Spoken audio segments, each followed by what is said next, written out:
So, John, you can finish the game or what?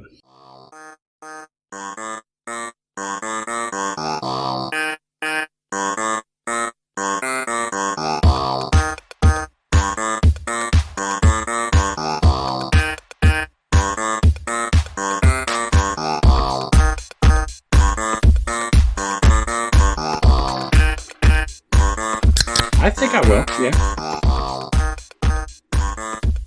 It's a decent game. It's my first Castlevania game I ever actually played. Like, So I think this is like, this could be our first episode or it could be our sixth, depending on if we've lost all the other stuff.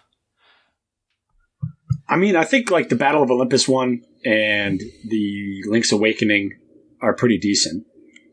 Like I think those both could use a replay just to make you Battle of Olympus. no. fuck off. No Battle way, Olympus dude. can suck my cock. Oh, man. Because that's what he flings around, a chubby cock. Yeah.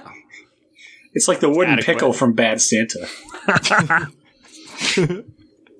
Hold on. Ooh, what are you cracking? I have a Old Factory Whistle Scottish Ale. What the Ooh. fuck is that? You know, Nicole bought me some Baxter last week.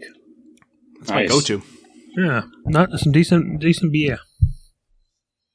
I have Abyssal Substance. Ooh, Oh, nice. those are good. Yeah, Tasty. that gas station down the street, man, that beer aisle is dangerous. Nick? I have, like this game, I'm going Bud Light. What? I want to hear that correlation I'm at some not point. following that. Yeah, This I want to hear game, the reasoning. the game of the week was very light and easy to play. So that's how I'm taking my beer. Okay. Made you pee a lot? It actually did. Yeah. But I restarted that game so many times because I kept on getting a corrupted save file. Uh-oh. So I'd finish partial way through. And then I pretty much near started at the beginning about 3-4 times. Ouch. Did you use save states? For this, no.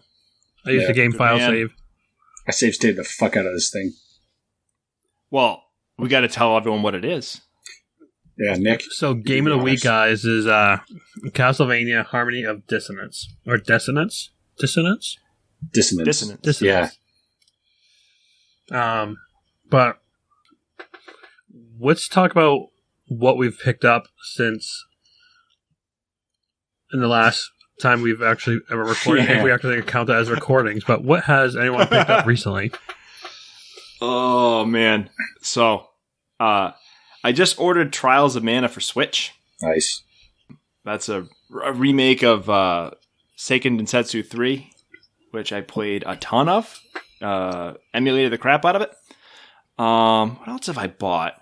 Problem is we haven't recorded in a year. So I've picked up a ton of crap, and I'm not going to list it all. But, Year and change, man. Like 28? No. I don't remember. we started recording, and then everyone popped out kids, and then our lives sucked for a while. So Yeah. now we're kind of back in the swing of things. I think they still Right. suck. Yeah, they definitely suck. I'm That's just why we're busy. Yeah. I mean, I love my kids. They're awesome. They're getting to that age where they both recognize and can do stuff. But yeah, time management is a tough one when you have 2 kids. I mean, I love my kids, but I'm dropping them off at a fire station. I only got one, man, so I got no complaints. Oh, Yeah. me too. But John, Nick, what have you guys picked up? You go first, buddy. well, I didn't really pick up. I was kind of given. One of my friends is moving down to Knoxville, Tennessee. Nashville, Tennessee, and he bestowed me a OG Intellivision, the first edition, I believe. Badass. Yeah, first one, and following that with 21 Intellivision games. Some pretty much what you'd see on like ColecoVision, or what you would also see on Atari. So a lot of ones that were cross-platform games. It doesn't work. I think I found out after tearing apart last night that it needs a new AV cable. So either the cable itself is malfunctioning and not connecting properly, It might just need to be thoroughly cleaned. And just there, which I just need to get some. I guess probably get some some sandpaper and sand off the top. Make sure it's nice and shiny and be able to work in a port. Definitely needs a cleaning though inside. Like it's there's dust in there. It looks like this thing hasn't been turned on since it was made. So actually, I saw the repair ticket from 1989. So it's probably definitely around that time since it last was played. But my buddy gave me that, and he gave me a red Wii. And I popped it open, turned it on last night, and popped out a new Super Mario Brothers game. Hey, that's a good game. Hey, nice. Yeah, Nice. that has some pretty good pricing on it for price charting just for the disc alone. The red one? Yeah, they're a little more rare. Yeah, $109 I think for the red one, for the Wii itself. Good. Yeah, and the game itself is like $20. So my friend gave me pretty much $120. I'm excited. I'm actually gonna play a Wii game fully through. yeah. I know Matt's been getting on me. I like how you said you got to play it fully through. Like I caught where you're digging. I know where you're going with that. Oh, hey now, hey. Well, you know, I'm a man who likes to finish up the job and get it done. John? Yeah, I have no defense for that. I don't finish video games that often. I don't know. I just get a little tired of them, I guess. My attention span is waning over the years since I've become an adult. Gotcha. Yeah. Recent pickups for me. Let's see. I got a Dreamcast from some guy a couple towns over. Came with 3 controllers, some of those little VMU packs, and some basic games. 2 that I had, Toy Commander and NBA 2K1, I think. And I love playing those, so excited to get those going again at some point. Still finding myself struggling going back to the 1-stick controller. I know that, that's the classic method, but it kind of sucks since we've been spoiled with dual stick. I got Mario Kart for the Switch. And that's been fun. Played a couple circuits on that. And I picked up probably February, I picked up a Pocket Go. So it's Pocket Emulator, I guess would be the best way to put it. So a lot of the older games that we would play on a console tethered to the TV, which is tough to do these days. Found this little puppy for $20 on Facebook, and guy already had some games loaded on, so that was pretty nice. And good battery life. I'm liking it. But the screen is really small if you need to see a map. And I found myself struggling in this Castlevania game because the map is obscene. So trying to peer at where you're supposed to go and the little holes and all that is a little tough. Gotta say. Gotcha. Yeah, that's about it for me. Well, actually, I did pick up something, and this is kind of because we haven't recorded, obviously, for a while. But it was the other inherent thing. My father-in-law obviously passed away a few months ago, actually more than a few months now. It's been almost, I think it'll be a year this August actually coming up. But rummaging through, I found a old bag, a carrier shaving bag kit. Yeah, and inside it, I thought it would just be like shaving cream, weed, toothbrush, stuff like that. And inside it bestowed a Game Boy OG, the brick, with 7 games, including Dr. Mario, True Lies, so yeah, movie game, Mario Blast, and some pretty decent selections actually. Monster Truck, Dr. Mario's awesome. Dr. Mario, yeah. I love that game. And Super Mario Land 3, Wario Land, I think it's called. Yeah. Wario World or whatever there. So yeah, some OG Game Boy titles are really underrated. Nice man. OGs. Yeah. So that's other kind of inheritance. I haven't really bought anything for a while, so but I've been lucky. Yeah. Well, what do you think? You want to get into the game? Yeah, let's hop right on into it.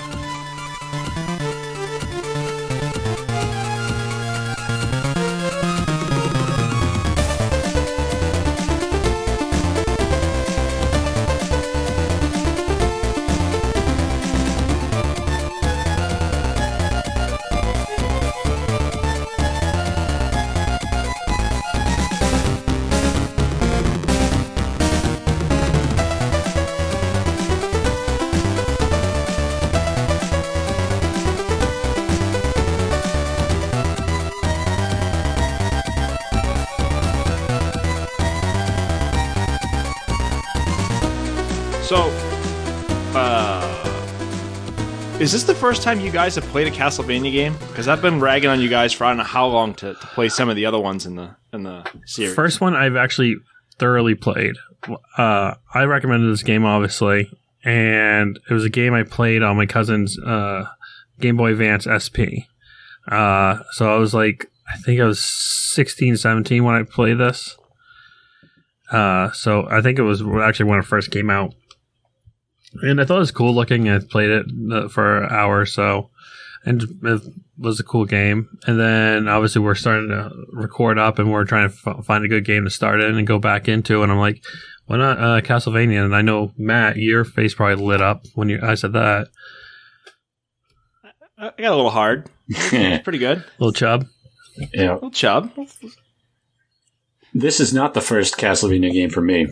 I have Castlevania 2 for the Game Boy, and I had Castlevania 64, which I liked. It was pretty fun. I beat both of those when I was a kid, so maybe some replays in order at some point. But I like those.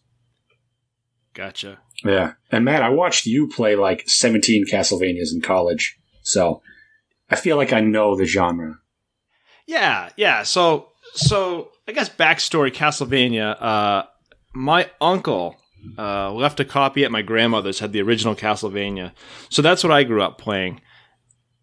I kind of stumbled on to the more Metroidvania ones later in the game.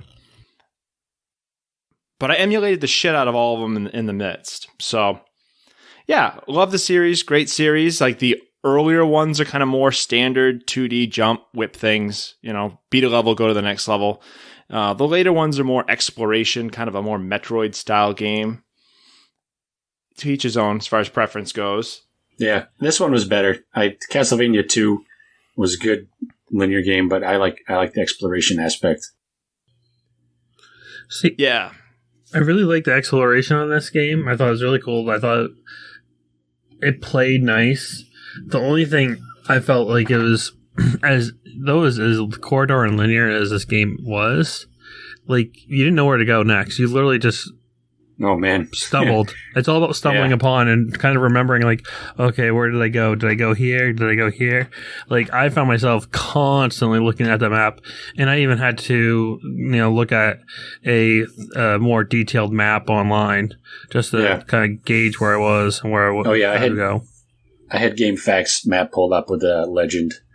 But what was frustrating to me was you could go down a path with no other route out of it and then hit a wall or a locked door, and then you have to spend 15 minutes getting back. Like, they let you go down those corridors, and they're like, oh, sorry, you spent 10 minutes doing this. You got to go back. Like, you backtrack. There's a lot of backtracking. And I think that speaks to what this genre is. Because that's where it gets the whole Metroidvania aspect. It's where it gets the name, Metroid Castlevania, where it's basically like not really open world, but you're not, it's not a linear path. It's a non-linear game. You can go where you need to go, do what you need to do, but your progress is limited as you go based on what you have for an ability or what you have for weapons or an item or something like that. Like, you can freely explore, but the game is going to limit you on how far you can go before you collect something or have an ability to let you go forward. Right. That's kind of the staple of this genre anyway. So it does lend itself to having a ton of backtracking. Something I found kind of cool is you can actually lay off some combos with this, like combo moves. And what I mean by that, like, you can use... like your super jump that you get, or even, your double jump you get with some attacks, or even using your dash away quickly, and just, you can lay off a decent little combo kit, combo style with some enemies, which is kind of cool. Yeah, you can almost like frog hop with that down kick move after the double jump. Yeah. Just jump along and kill them. And I found that down kick until literally probably the last 20% of the game. So do you guys remember any of the story? Like, did you pay attention to the story at all when you went through it? Kind of. I couldn't get past his friggin' name, man. Who's named Justy? Like, Just. Is it Just? It's Juiced or Juiced. Goon on the Juiced. I looked it up. It's French. Ah. So that's well, it makes sense where I got because that. technically his mom, Just, was a French wizard or whatever witch thing. No. Oh no! I spent a lot of time for this episode running through the Belmont family tree, and it's in his family. I don't know what level of ancestor it is, but it's not his mom. Yeah, the grandson of Simon and descendant of Saifa Belnades. Yeah, so Simon is the lead guy in Castlevania on the NES, and then Simon's Quest. So his grandson is this Just, and then I don't know if it's a son or a grandson. There's really no listing of it, but Richter in Rondo of Blood and Symphony of the Night. Richter is either the son of this guy or the grandson. The timeline's kind of fucked up. But you have to go all the way back to Castlevania 3, where you have like Trevor and Sypha are the ones that start that whole thing. Trevor. Which, how the fuck do you have a guy named Trevor in like, well, that's not really his name, right? Isn't it something else that he just goes by Trevor? Yeah, but who knows to go by Trevor? I don't know. Like, that's just that's like going back in time and like, oh, this is Lance. This is this is Hunter. Yeah. So I wonder Travis, if they'll tie this then into the Netflix TV series. Oh, I don't think the Netflix series is canon. It kind of plays off it, but I don't know if it's fully canon. Canonical, yeah. They went and I was reading about this. They cut a bunch of Castlevania games out of canon. Like there's a Game Boy game that's not canon. I don't think the 64 game is canon. And the first GBA game, Circle of the Moon, is not canon anymore. But this one is, isn't it? This one is. So this one's kind of interesting. It pretty much, it's like takes place, I think, 50 something years after Simon's Quest. So backstory: Simon Belmont, one of the clan of the Belmonts who has the Vampire Killer Whip. And the Vampire Killer Whip is this legendary weapon that is able to kill Dracula, basically. Yeah. And the Belmonts are the ones that possess this whip. Well, Simon goes, fights Dracula, kills Dracula. A couple years later, finds out he's cursed. And that takes you into Simon's Quest, where you find out you have to go and find all of Dracula's body parts and then like rebuild them, resurrect Dracula, and kill him for good to cure yourself of this curse.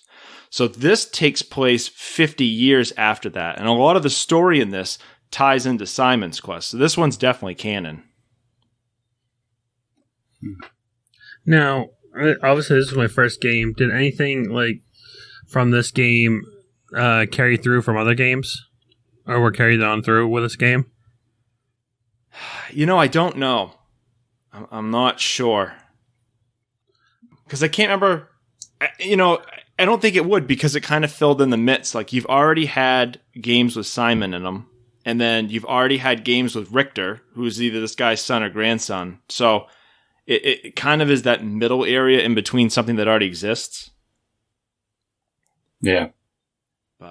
So I had to go through, because when I play a game, I don't actually pay attention to the story. It's annoying as hell. So I click the button as fast as I can because I don't want to read. It's like, all right, let me play the game. But so apparently this takes place 50 years after Simon's Quest, and it's like 40 something years before Rondo of Blood.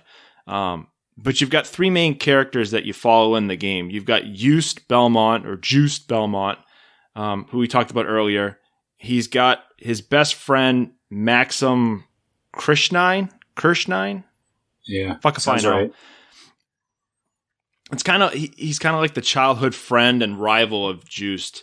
And I guess they were training and sparring and battling over who would be the one granted the ability to use the vampire killer. So Just wins out. Maxim is kind of pissed off, goes off to lick his wounds, kind of do some soul searching.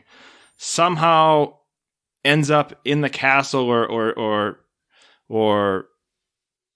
somehow ends up in a situation where, in order to prove that he's the rightful person to have the vampire killer, decides he's going to copy what Simon did in Simon's Quest, take all the body parts of Dracula and resurrect Dracula to kill Dracula, to show everyone that he should be using the vampire killer wick, not Just.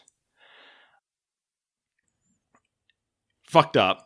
Totally. The third person in this is this Liddy Erlanger, or Lighty, and she's the friend of both Juiced and Maxim. So Maxim comes back after 2 years of being gone and says, Liddy's been kidnapped.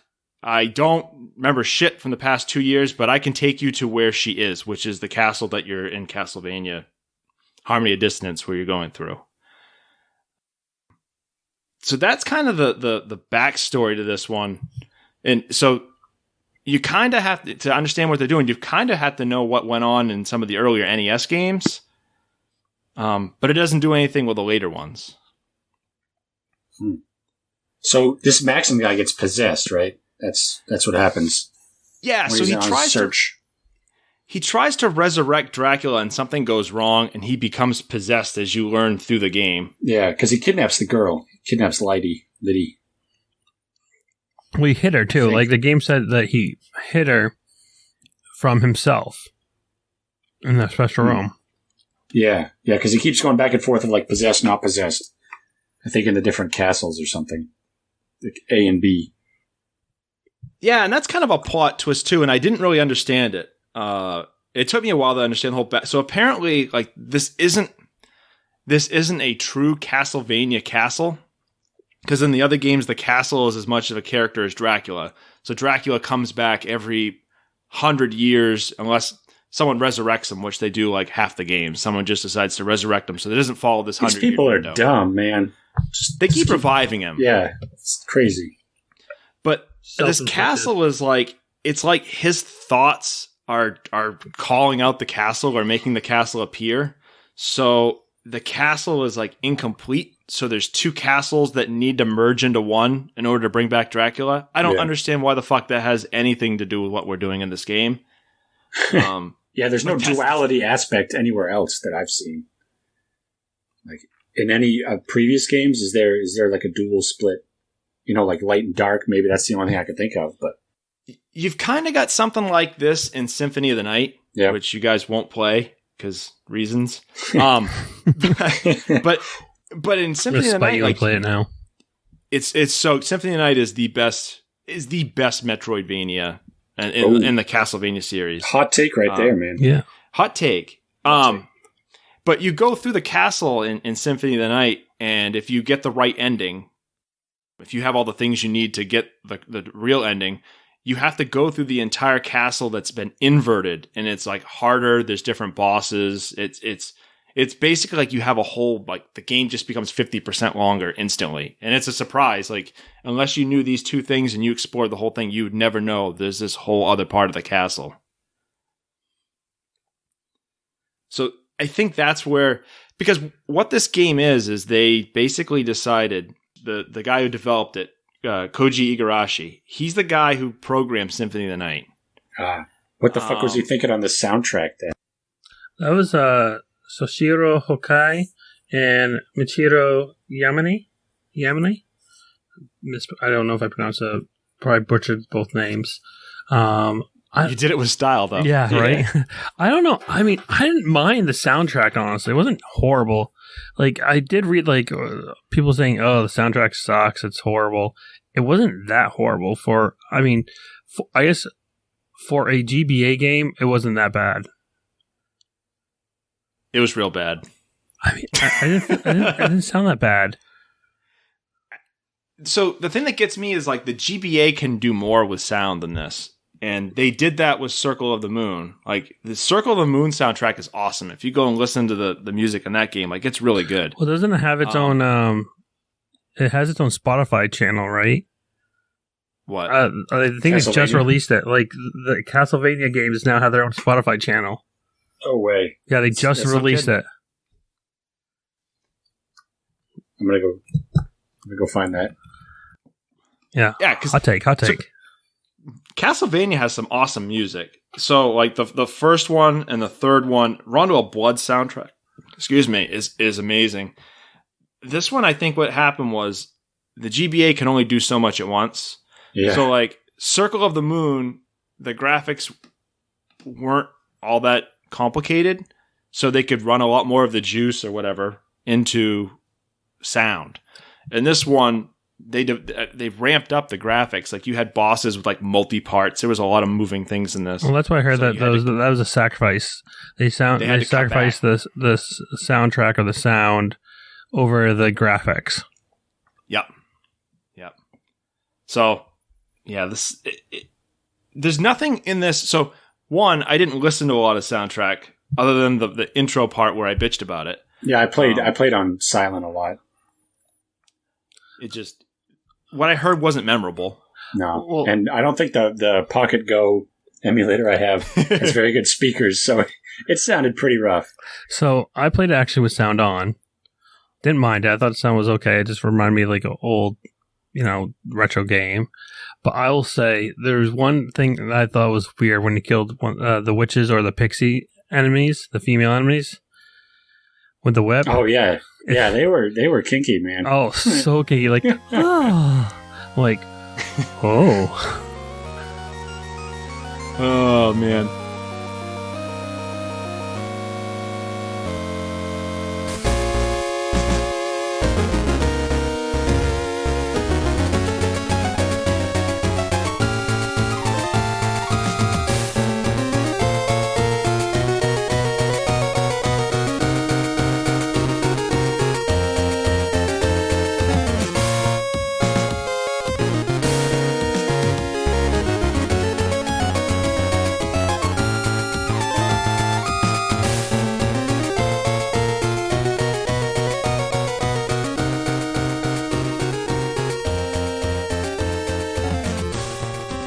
This game has a lot of great aspects, so I really enjoyed it. I mean, I felt though the game is deceiving in the sense of I felt like you could blow through these enemies very quickly, and which for me it was great. But I also wasn't paying attention to my health a lot of times, so yeah. I was balls to the wall, just gunning through, and I didn't realize I was so low on health and I would die.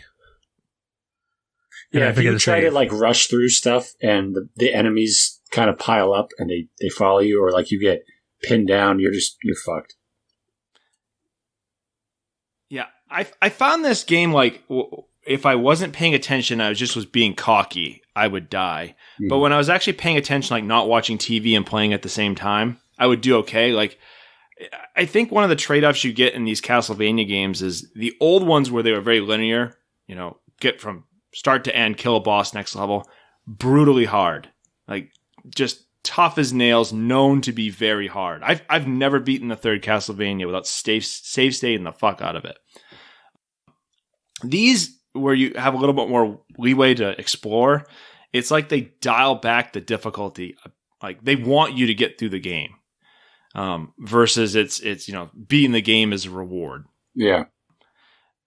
But I still had a lot of times where I just wasn't paying attention. I would just do stupid shit, especially on bosses. I found the bosses were great in this game in that you really had to watch the patterns. And if you didn't watch the patterns, you were going to get fucked. So I think also, because we've chatted about this game, we've all, I think, played this game fairly differently too. I played a lot with obviously using the whip and whatnot and changing out the whip style just to make sure I get the most damage out of it. But I also use spells quite a bit. You guys, I heard, didn't really use spells. Is that right? No, only on bosses. Yeah, so Nick, explain to me, like, how is this game? Like, what do you attack? What are your weapons, sub-weapons, magic? How does all that work in this? So, I didn't even know I had sub-weapons because I didn't use them until I literally stumbled upon magic. Because it's like up in your attack button. Attack. Yeah. So I accidentally always stumble upon it. And I was like, oh, okay, I'll just do this now because this is kind of cool. And what I figured out is, obviously, depending on what spellbook you have, each sub-weapon has a different type of spell attack. I mean, most of the game I used the ice one because it had a lot of, like, ice with a cross. Had like a falling, like had an ice star that followed and shoot missiles. That thing was awesome. It was a good, nice secondary. Also, kind of let you know if there's enemies close and you didn't like see them on screen yet. Kind of give you a pre-warning. It would kind of bat clean up for you too with the ones that were off your radar, and some that were just annoyingly hard to get. each one just had their different ones. My favorite spell book though was probably Wind, because Wind and also the one you get at the very end, Summon, as well. That one's pretty cool too, because it had some pretty good area effects. Some were just useless. You didn't really know how to use. But Wind had a good one because they had one where I think it was with the book, and what it did, it just had like a surrounding or the cross, and it just had like a circle of weapons that went around you. So nice like shield in a sense, but a shield that attacked enemies. So you can literally, especially at the end, I was finding myself booking through each screen, trying to get to one area to another because at that point I didn't realize I could use the quote-unquote quick travel, which is crap, by the way. Yeah, we'll get into that. Oh, we'll get into that later. So I used that quite a bit, and somehow I found through the game that you can actually switch your books magic without having to go in the screen to do it. I didn't realize, really? I accidentally did it several times where I had ice selected, but then I had the fire book selected. Then I go back to ice. So I don't know if it's my game glitching out or if there's actually is a way. I never really looked more into it. That's interesting. Yeah. I never got the lightning book. That's one after one of the enemies, I believe. No, that's the one in the marble maze. The Castle A marble maze. I tried twice, and I got hung up, and I just kind of got a little cranky about it, and I said, fuck it. No. So, yeah, ice was good, man. I like that ice and cross. That was it. That's all I used. Oh! Are you talking about the lightning maze? Is that where you had to chase the ball? Yeah. Yeah, the ball. Yeah, I actually do want to talk about that. That was a let's talk about that in a sec. So this game, Castlevania. If you go back to the first one, set the kind of the standard where your main attack is a whip, and you come across I think it's like 4 or 5 sub weapons. So you have a cross or a boomerang in that game where you throw it out, it goes most of the length of the screen and comes back. You've got an axe, which you throw up and it has an arc to it. You've got holy water, which you throw, hits the ground, hits things on the ground repeatedly. That was my favorite. What are the other sub weapons in this one? There was a punch sub weapon that I never used because I thought it was something similar to another Castlevania game where you just throw shit on the ground, and Babooty or something like that. Hated it. So I never used that one. Yeah. There was the Bible, too, where it just spun in a circle. And is that from Rondo of Blood? Yeah. That one introduced the Bible. Did this game did it have a stopwatch in it? That's the other old school one. I don't remember ever seeing a stopwatch. No, I don't think so. Let me see what it had. Cross, fire, holy water was that vial, the bottle. Yep. Yeah. Yep. What else? Cross, holy water, Bible, shuriken. I think is part of it. I think that's the cross. There's a knife. There's a little knife that went. The knife, the dagger. Yeah, the dagger. And there's also a axe. Yeah. So you guys went through this game, and because I didn't play like you guys did, you guys would get the books, and the books, the magic spells and the books would augment your special weapons. So if you're using a dagger and you used a magic book with it, it would become some kind of special dagger that did something else, right? Yeah. The wind one was kind of fun. You literally like a machine gun with daggers. You literally throw thousands of daggers. Nice. Yeah. See, I went through and I collected the books, but I don't think I ever switched them on because I got lazy. I was kind of like, I'm not going to try to. And I didn't because I was like, I'm not going to figure out everyone's weakness. I'm not going to get into the screen and change. Okay, I'm going to use ice on the fire guy. I'm going to use lightning on the water guy, like Pokemon. I'm not going to do it. So I never used magic the entire game. Yeah, I think once you have the steel tip, that does the most damage anyways. Platinum. Oh, yeah. Well, the tip. Yes. On the whip.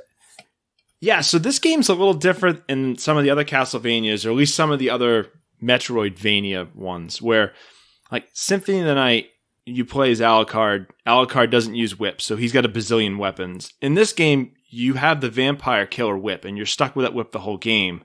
But how you change things up is you have different things that you attach to your whip that change how your whip works. So you can have a steel ball that will I don't know, do more damage, or you'll have something that can crack walls. I can't remember all the different whip upgrades that you can get, but you can, rather than changing out your weapon, you change out how you've enhanced your whip. Okay, so I'm actually looking at the sub-weapons. So they had the dagger, the axe, holy water, holy book, cross, sacred fist, and shuriken. Yeah. There was a shuriken. I don't even remember that. I don't remember that. I don't think it ever got as a drop. Yeah. If you had to rank them, Nick, what would you rank them in order of your favorite? Cross and holy book were my favorite. Though the holy water one, or was it? There's one with ice where it has like the whole ground lit up with like a big fire. I want to say that was the holy water with ice. That's a pretty good one too. Yeah, I liked holy water and the axe. I think those are my two favorites. I didn't care for the axe. I never used the axe at all. I always hated when I get the axe. I stuck with the cross. That's mostly my go-to in these games is try to get the cross and hold on it as long as you can. Except that had no range, man. That cross had no range in this game. They nerfed it on me. Yeah. But it did work on bosses. Yeah. Yeah, I think it was rating where it had the best kill advantage or hit points advantage against bosses. Yeah, I think it did the best damage against those. But like with the axe, I remember using that when the boss would get up on the platform. Or if you were on a platform and you just lob the axes over at him, that seemed to work pretty well. So movement in this game was kind of interesting because you mentioned fighting bosses, and I use this a lot. Like a lot of the other Castlevania games, you just walk forward, back. Some of the ones you can double tap forward and you'll run. But in this one, they've assigned like dash forward and dash back to the triggers. Did you guys find yourself like dashing around nonstop? Oh, that's all I use. I did not regular run at all. My wrist was killing me because I played this, illegal actions alert here. I emulated this on my PSP, and my wrists were killing me because I was just powering on these triggers to get around the game. So I did the same thing, legal action here, but I had the secondary triggers. So not my bumpers, but my triggers were automatic. So I could literally all I had to do was hold it down, and I automatically dashed. So I just kept on dashing. So I didn't have to keep on pressing. I just hold it down and I just dash. So I do. You hit a lot of shit when you're dashing, taking a lot of damage. I got good enough where I literally could jump, like time jumps and hit attacks to break up. So I literally just hold down. I was running Mario style through the game. Don't stop. Don't stop for nothing. Yeah. It's so in Symphony of the Night, and I know you guys haven't played this, but I think it's if you push triangle, it would let your character do a dash backwards. And you use that in a lot of boss fights where you would dash backwards and you dodge when the guy tried to hit you. But you moved faster dashing backwards than you did when you were running forwards. So like when you play Symphony of the Night, you just moonwalk through the entire game. That's what everyone does is they face backwards and they just dash and reverse the entire game to get through it quicker. So I think this game kind of knew what it wanted to do and said, well, okay, Symphony of the Night, people just moonwalk the whole game. Why don't we just let people dash forward? And I think because of that, this game was a lot faster to get through. Yeah. Yeah, I cruised through pretty quickly once I got into rhythm on there. I don't know what my playtime is. I'll fire this up and see what total playtime's been. I know mine's horrible because I kept it on. Yeah. So my playtime was about 6.5 hours, but I think what cost me, and Nick, you talked about this earlier, was the fast travel where you enter these rooms and it's like a gate, and similar to Symphony of the Night, depending on what, you're in the room, if you hit, I can't remember if you hit down, it takes you to a different one. Up, I think, takes you to to the A or B castles. So I didn't realize this until I'd made it most of the way through the game, that this game would let you fast travel if you hit down. Well, it actually doesn't let you do it until it actually tells you. Okay, so yeah, I didn't understand that. Yeah, well, you had to get So- the hint card, right? That's what it was. You didn't have to get a hint card at all. Well, yeah, I think you did, No? but it actually physically tells you. Like, if it says, I think once you go in a room, if you want to go quicker between things, just kneel between it. I'm like, oh, okay. Oh, see, I didn't pay attention. To Yeah, that. like, you don't actually get fast travel, I think, closer to the end of the game. Yeah. Yeah, it wasn't prevalent. Because I tried it once I had level? some of those open. And I think you Yeah. also have to make sure you have a good chunk of them all open, too. Yeah, you can't fast travel to a place you haven't been already. Right. What level But- did you guys get to? Do you remember? I think it was like level 45 when I ended. Yeah, I'm 38, and I'm like 7 hours in, but like you, Nick, I left it on. And I got lost a lot. Because I would play this before bed, and I would, when you're kind of half tired and you're not paying attention and you're just wandering through a game. Yeah. Yeah. 46. Nice.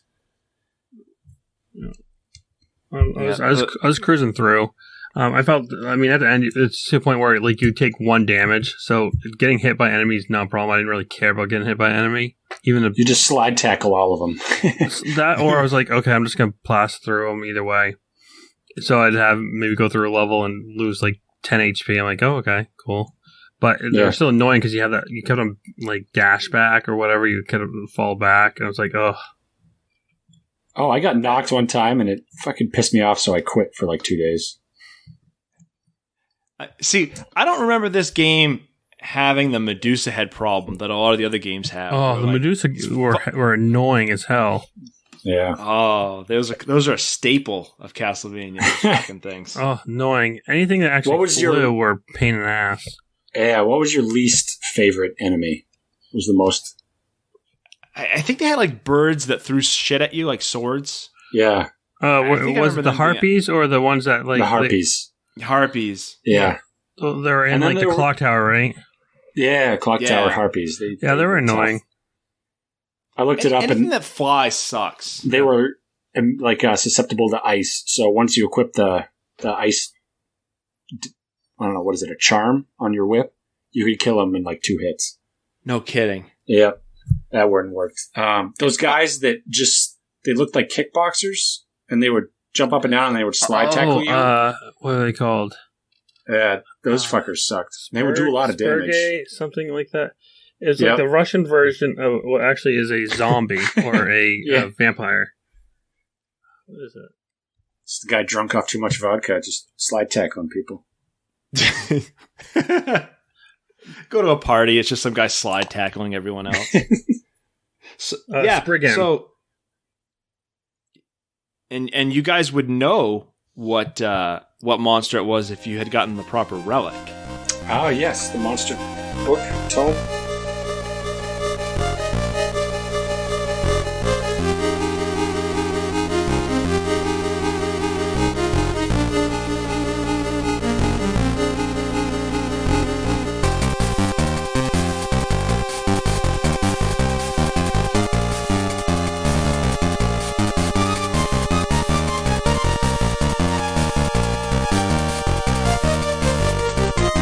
Yeah.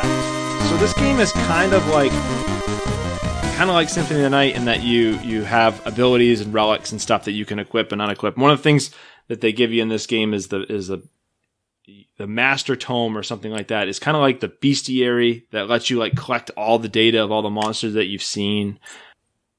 You have a Fairy Journal that I think lets you see the name of the enemies. You've got a soul or spirit orb or something like that shows what damage you do to the enemies.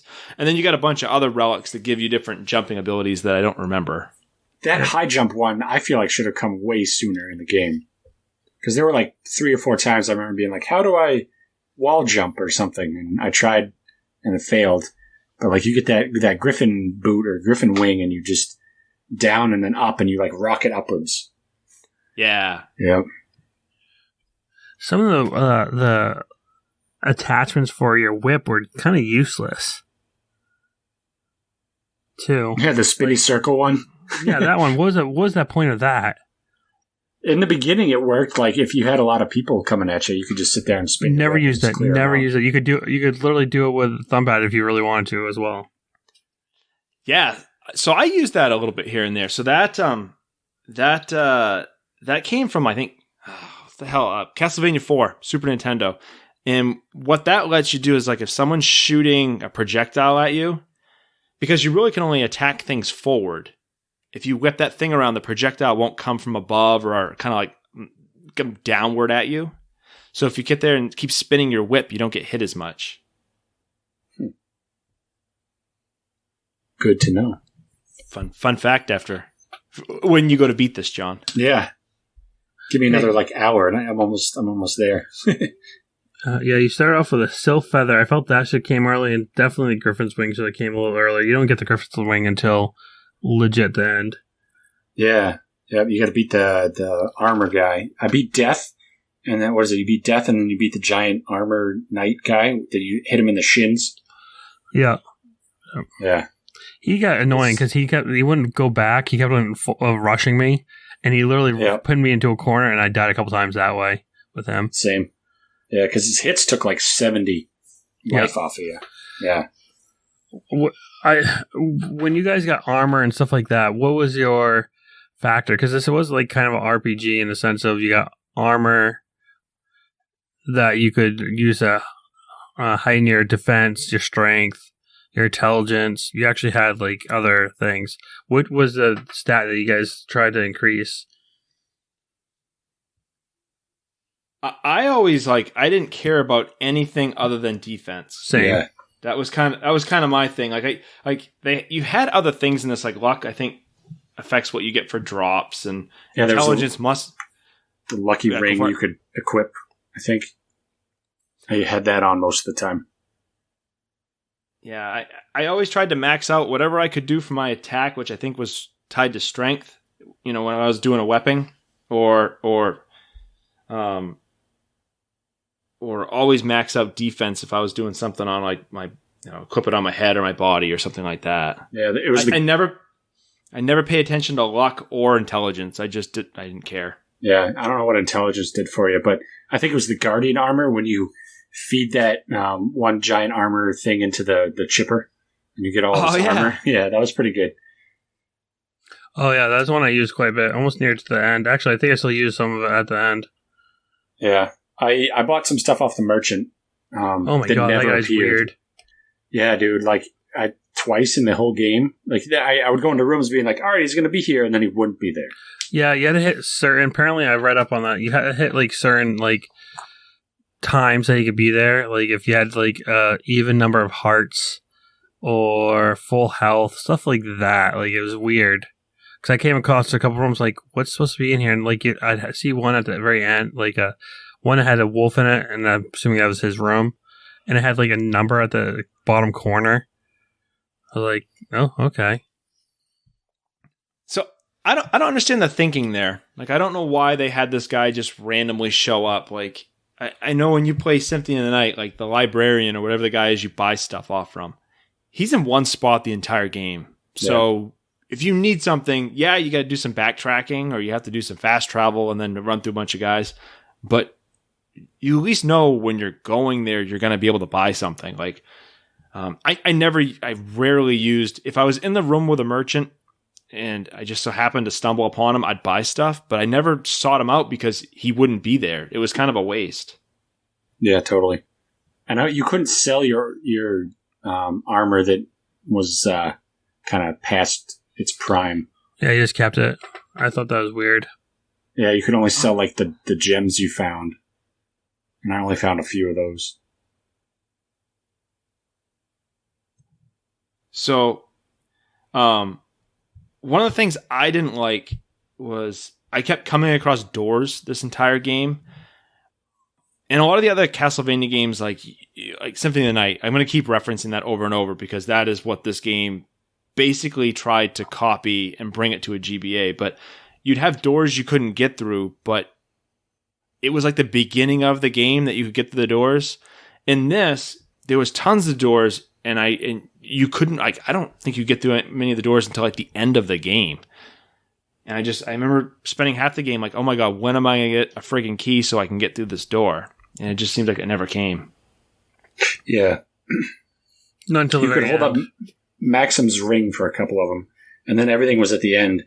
But like it would totally put the damper on you, like I said, traveling down one route, and then you get stymied by a door, and you got to backtrack for 15 minutes. Oh, John, heads up, when you do get to the end, wear Maxim's ring. Or bracelet. Oh, yeah. So Nick, why don't you get into that? That's a good point. So obviously and I don't know if this is true with other games, this game also had 3 endings. So Depending on your actions, right? yeah, like to get the best ending, you had to wear, I think, Maxim's bracelet, plus you had to, I think, gather all the items for a room. Then there's one if you didn't do any of that, if you're not wearing the bracelet when you're actually fighting Maxim. Spoilers, John, sorry. You'll get but you got everything for the room. You'll get the second best ending, which is you end up leaving with Liddy, and you'll end up killing Maxim because he asks you to. That's the bad ending. Then the worst one is shit hits a fan, you end up leaving the castle, and the castle disappears with both Liddy and Maxim. I did all 3. So you would save before? Like, how do you get all 3 endings? Well, I opened up Dracula's that section that you'll find for pretty quickly in there, but I knew I had to do other stuff to get the best ending, so I kept on, and I wanted to have I wanted to complete the game 200%. So I went through and got everything. Played without the bracelet because I forgot just to play without it, and I got that bad ending, and then I'm like, oh, I had to play with a bracelet. Yeah, so if you fight Maxim, it's in Castle A. I think is the second to worst ending. Yeah. Where if you fight him in Castle A, Maxim gets dead. Yeah. Boom, done. But you get the girl out, so you're good. If you fight him in Castle B, he dies and she dies, and you walk away going, I can't save anything. And then it's in order to get the best ending, you have to fight them in Castle B, but you have to have both bracelets. So there's 2 bracelets. Maxim has one, and then Just has one. So apparently it's kind of like, your BFF charms. So you have to get in there with your BFF charms, your matching BFF charms, and that's what lets you get the best ending, where you get both Maxim and Liddy out. Yeah. And I don't remember seeing Juice's bracelet until you got Maxim's. I don't remember when I got the other one. Well, Yeah. Maxim gives you his bracelet. Right, yeah. He gives you his bracelet, and you start off with one that lets you open all the doors initially. Opens like one door or something like that initially. Every key in this game opened one friggin' door. It's just one. Yeah. They were going for accuracy there. The game, played well. Like I said, it's just kind of irritating because you literally get to a point where you beat both sides, but you didn't have the key yet, and you're literally on the other side of the door, but you had to go all the way around just to get to the other side. So, you didn't get the skeleton key to near the end. You didn't get a lot of stuff near the end. Yeah. Yeah, I totally missed the ball on the crushing stone, spinning that thing down so you could drop in and get that item. That took me an hour and a half of just aimless wandering. Oh, yeah, It's the not crushing good. stone literally opens up a whole new side of things. Yeah. I didn't find, going through the game, I really didn't find, any of the items that you picked up useful, like armor or anything like that. And, I wasn't, I feel like with those type of games where you, there's this certain armor, if you play Final Fantasy games, you're okay, I know I need a lot of this armor. I know I want to specialize this character in here. With this game, I just felt okay, does this? Okay. Oh, this person drops it. Oh, okay. Or it just appears this will help, kind of. I didn't feel I felt with the item drops, you're oh, awesome, this dropped. I really need this. I didn't feel like that with this game. Yeah. I felt it was very definitely on the secondary, light. even tertiary. there's like a light RPG element. It's kind of like they added it. They probably didn't need to. There's a second thought I felt. They didn't really use it as much as like Symphony of the Night. I thought they used the armors like it was more important than in this. And this, I kind of just like, I guess this is, the arrow's pointing down. I don't want that. The arrow's pointing up. I want this. Yeah, and you could equip like 2 cloaks or 2 armors. Yeah. Yeah. It was an odd system. I think I like this game a lot. I do. I think it's, in all the Castlevanias, if you had to like pick my favorites, it probably wouldn't make my top 5, but I wouldn't shit on it for being a bad game.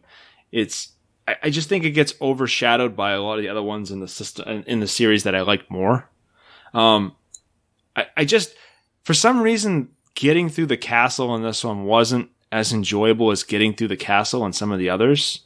It just, I don't know if it was like it had an odd layout maybe, or it was tedious. I don't know, for some, I think the 2 castles and the fact that like if you had to do something on one side to influence what happened on the other. Yep. Yeah.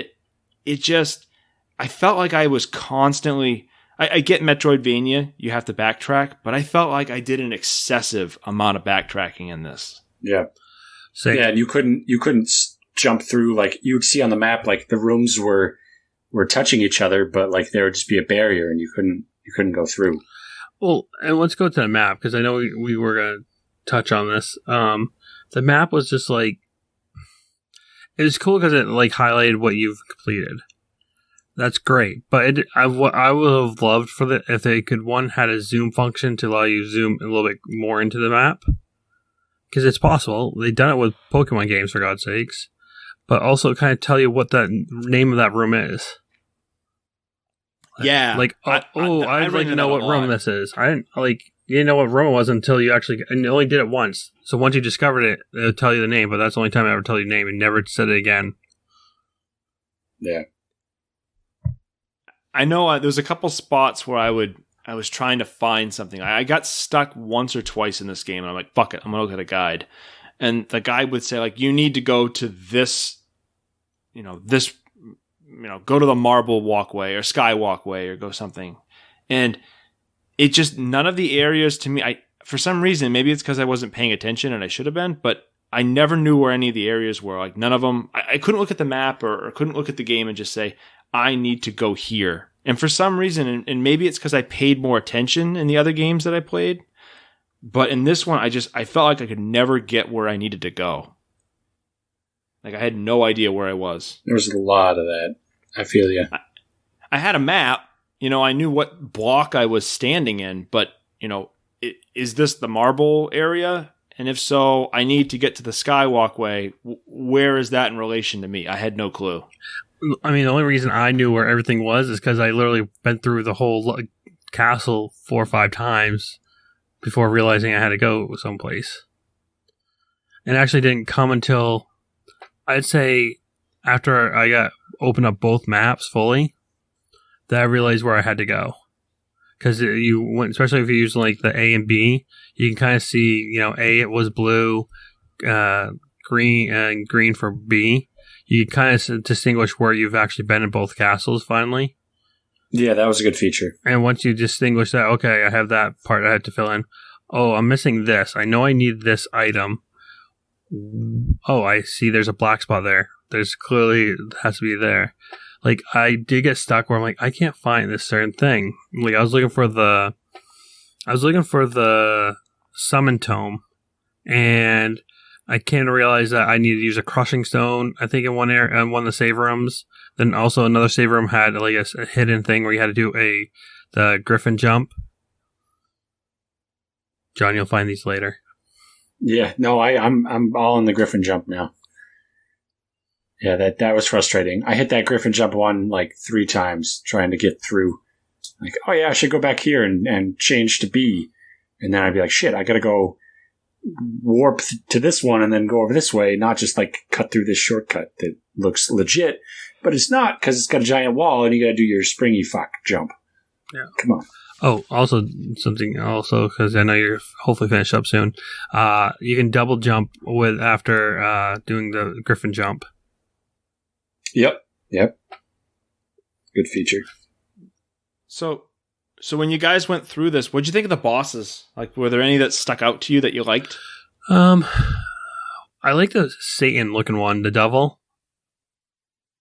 Like, I thought like the design was actually really cool on them, but I felt like what boss I really just it was annoying, and not annoying like it was hard, but annoying as it was kind of like pathetic. I think it was the Legion. Oh, the giant ball that you kept swatting at. The second one though. Yeah. Because you just had to hit it when the skeleton popped out. It just kept leaking poison onto you. And it was just annoying. Like, it wasn't hard. It wasn't like it did anything. Like, literally, all you had to do is have a couple of healths. Not even that. You didn't even health. You just had to unpoison yourself. And then you just kept on whipping, using a spell, and you would kill it. I think the Skull Knight was hard just because it was in the beginning and it had that dash attack and the beam.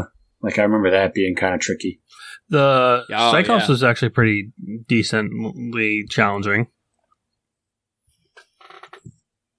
Is he the guy with the hammer? Yeah, he's one of your last. Oops, sorry. Oh, yeah. Overspeak there. Yeah, he was rough. I think I had the hardest time with the devil. And I don't know why. I don't know if I just wasn't paying attention, but he'd like jump up in the top of the screen and he'd start shooting lasers. And he had this punch that I kept getting. Oh, the fire like uppercut? Yeah. I for some reason I could not get the timing on that, and when I died, it was because of that guy. No, he wasn't too bad. The one I died, who was it? Quick break for me. It was one of the flying ones. What did John just do? I don't know.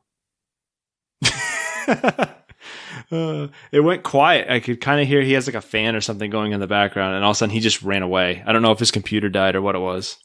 I think it's a quick break for me. Oh well. Who was it? I'm trying to think who like just made me die. I think it was one of the Minotaurs, just because I couldn't get the timing right on the ball and chain.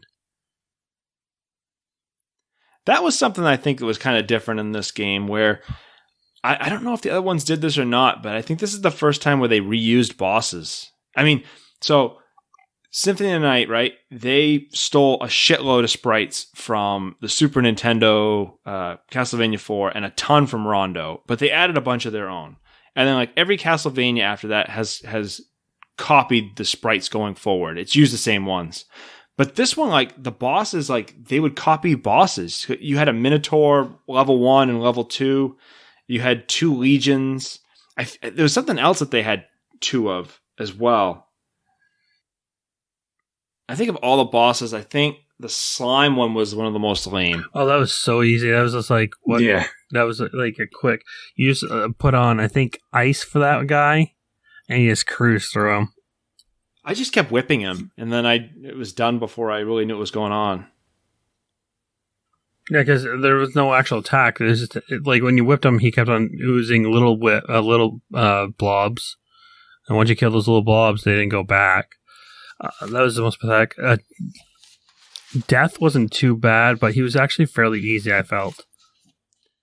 Which is kind of disappointing, because death has always been the thing that in a lot of the games is just fucking brutal. Like, as long as you got his timing right, you could pretty much just keep on nailing him, and you're good. Just watch out for his scythe, and it wasn't that hard. Even his secondary form, which I did not know he had, where he's like that giant skeleton worm thing. Oh, yeah. Yep. All you do is hop onto his back and just keep on hitting his head, and you're good. Yeah, that guy got me in the beginning, and then I found that out. Like, those pinchers in front were ruthless. I was trying to hit him and then kept dashing back, and that got me. Like, I think I died twice on that guy. Even Dracula's, like, at the end was super easy. Like, I was expecting to be like, oh, this is the hardest boss. This is the end boss. But I cruised through Maxim and him. Like, I didn't even lose any health on either of them. I think by the time you got to Dracula, you just were so overpowered that it didn't matter. Like that's what I found anyways. Like I don't remember if I used I maybe used one thing of health when I was fighting Dracula, and that was it. I just think it was easier than a lot of the other Dracula fights.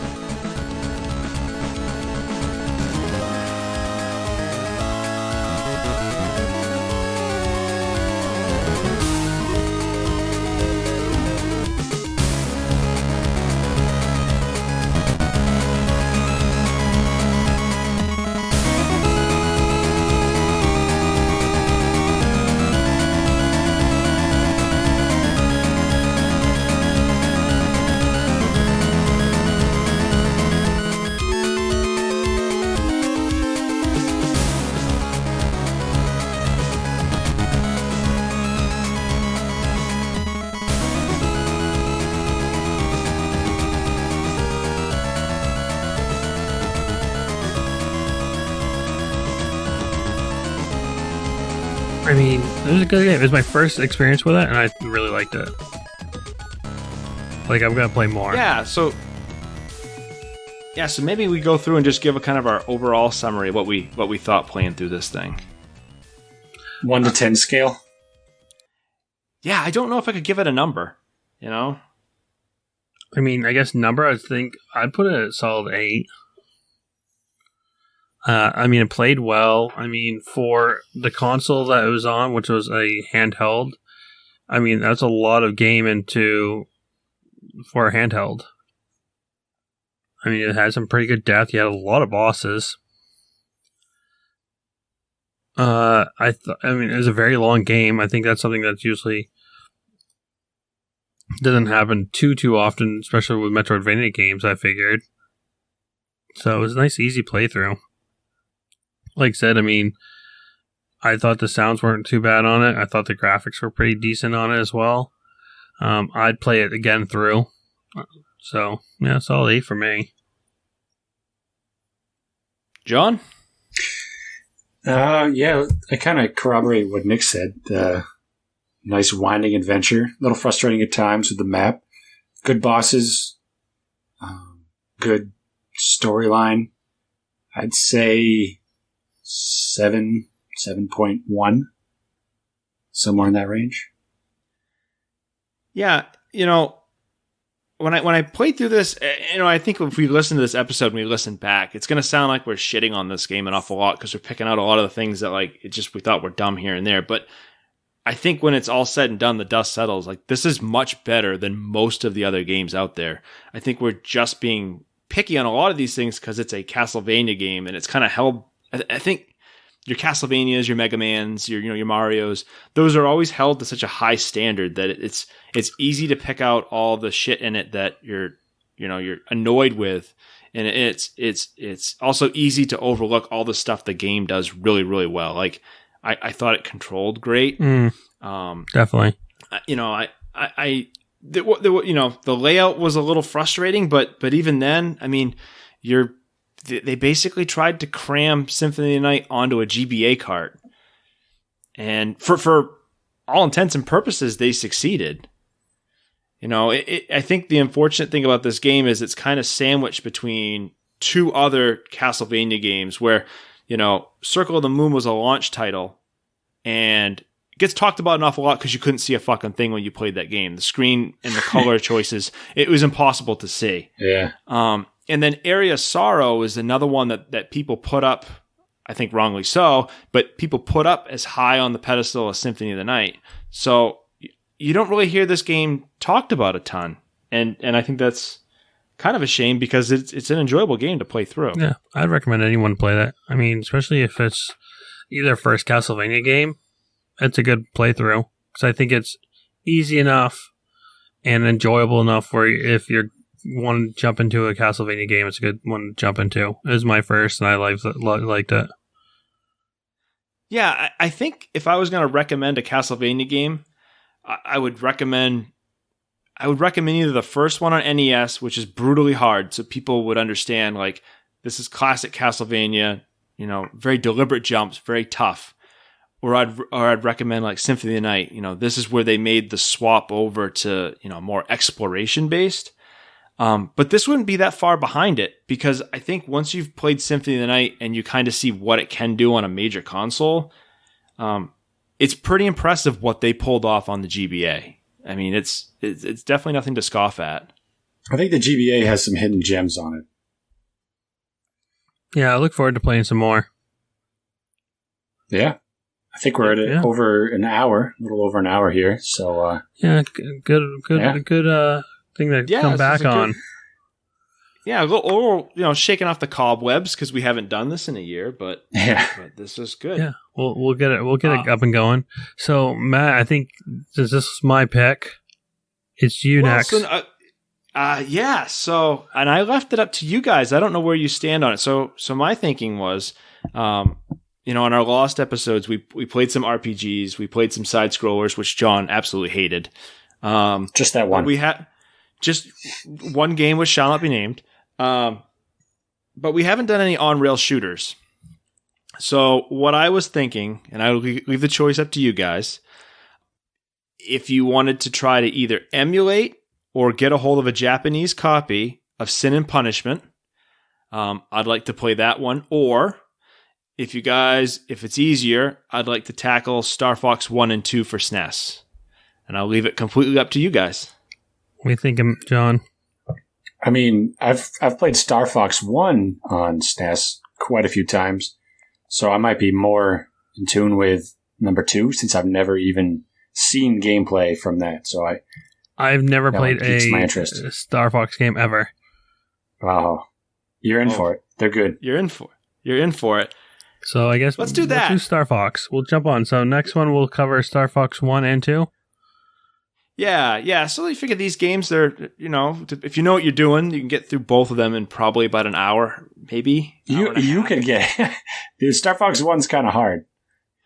Yeah, Nick, you may have a hard time adjusting with the frame rate on that one. It's brutal. It hurts your eyeballs after a while. They've got copies of it where they overclock the chip in it, which we can talk about when we get in that episode where it smooths it out. But yeah, let's go with that. We'll go in there. So let's sign out, guys. Call it night. Get to our wives and our kids. Get to bed. Yeah. Sounds good. Thanks for listening to our comeback episode. Yeah. Thanks for listening to guys over their 30s talk about games that you guys probably never heard of. Cue the outro music.